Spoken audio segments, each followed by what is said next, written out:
ఓం శాంతి. శివ పరమాత్మ మహావాక్యాలు.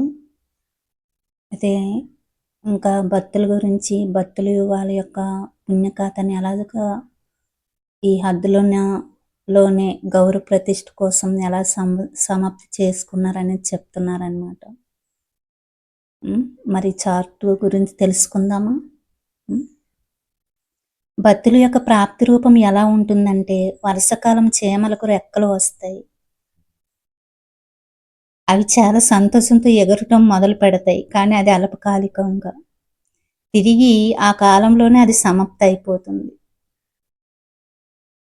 అప్పుడే ప్రాప్తి, అప్పుడే సమాప్తి.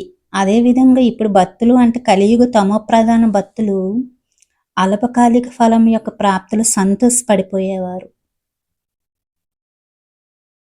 అందువలన వారి యొక్క ఫలప్రాప్తి యొక్క కార్యం డ్రామానుసారం సమాప్తి కానున్నది. కేవలం 5% మందికి ప్రాప్తి ఇవ్వాల్సిన సమయం మిగిలి ఉంది. కనుక ఇప్పుడు అతిగా అంటే పూర్తి శక్తితో అరుస్తారు.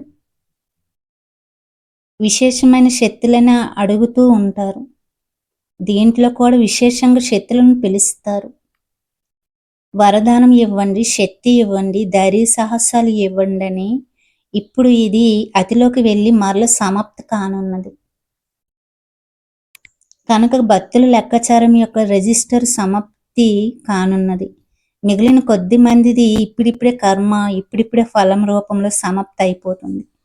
ఇది భక్తుల యొక్క సమాచారం అంటున్నారు పరమాత్మ. భక్తుల యొక్క సమాచారం గురించి చెప్పారు కదా పరమాత్మ. మరి తర్వాత యాదవుల గురించి చెప్తారు. నెక్స్ట్ తెలుసుకుందామా?